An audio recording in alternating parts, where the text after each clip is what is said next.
Doctor BR Ambedkar అందరికీ సమానమే. రాజ్యాంగ నిర్మాత డాక్టర్ బిఆర్ అంబేద్కర్ కొందరికి కాదు అందరికీ అని మాజీ మంత్రి కొప్పుల ఈశ్వర్ అన్నారు. జయశంకర్ భూపాలపల్లి జిల్లా కాటార మండల కేంద్రంలోని అంబేద్కర్ చౌరస్తాలో బహుజన సేన ఆధ్వర్యంలో ఏర్పాటు చేసిన రాజ్యాంగ స్తూపాన్ని మాజీ ఎమ్మెల్యే పుట్టా మధుకర్, మాజీ జడ్పీ చైర్పర్సన్ జక్కు శ్రీహర్షిని కలిసి ఆవిష్కరించారు. కొప్పుల ఈశ్వర్ మాట్లాడుతూ ప్రజల్లో చైతన్యం, హక్కుల గురించి అవగాహన లేకుంటే ధైర్యం ఉండదని అన్నారు. మాజీ ఎమ్మెల్యే పుట్టా మధుకర్ మాట్లాడుతూ రాజ్యాంగానికి తూట్లు పొడిచింది కాంగ్రెస్ పార్టీ అయితే అవమానపరిచింది బీజేపీ అని విమర్శించారు.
మనకు వివరించడానికి తన వంతుగా కృషి చేస్తున్న మన అన్న దగరం శంకర్లాల్ గారికి, అదేవిధంగా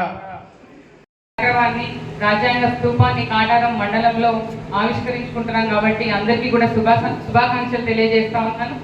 అయితే చాలా విషయాలు మాట్లాడాలి, మరి సమయం చాలా తక్కువ ఇచ్చారు కాబట్టి తప్పకుండా కొన్ని అయితే చెప్పాల్సిన విషయాలు ఉన్నాయి. మరి ఆర్టికల్ 3 ద్వారా మరి ఈరోజు మనం అనుభవిస్తున్న ఈ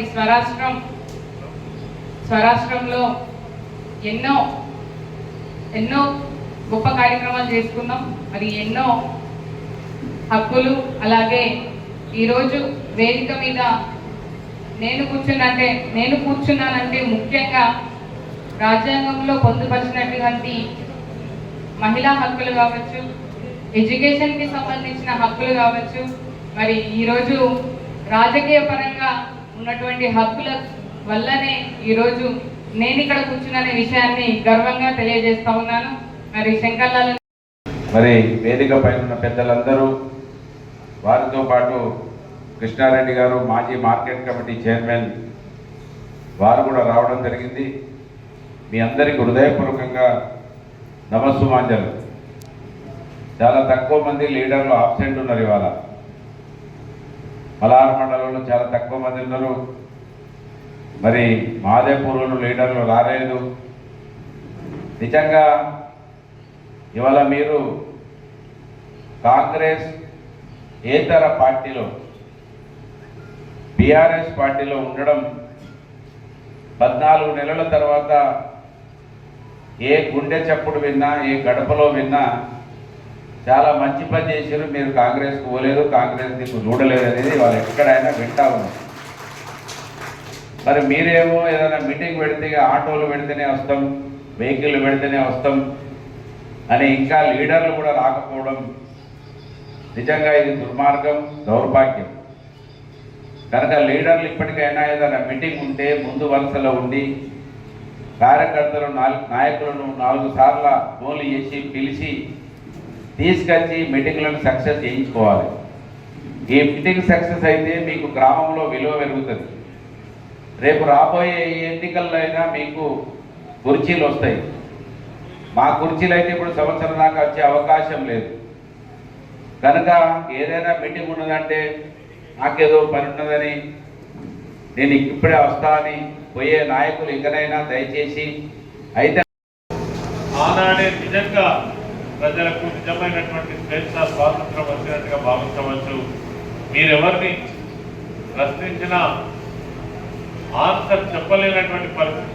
లేకపోతే యాక్సెప్ట్ చేసేటువంటి పరిస్థితిని కల్పించేటువంటి అవకాశం ఉంటుంది. కాబట్టి ఈ తపన అంతా కూడా దానికోసమే, ఈ రాజ్యాంగానికి సంబంధించినటువంటి పంపిణీ చేయడం కావచ్చు, రాజ్యాంగ స్థూప నిర్మాణం చేయడం కావచ్చు, బాబాసాహెబ్ అంబేద్కర్ గారి యొక్క అనేక విషయాలను పదే పదే పదే చెప్పడం కావచ్చు, ప్రజల్లో చైతన్యం కలిగించేటువంటి ఒక గొప్ప ప్రయత్నం జరుగుతుంది.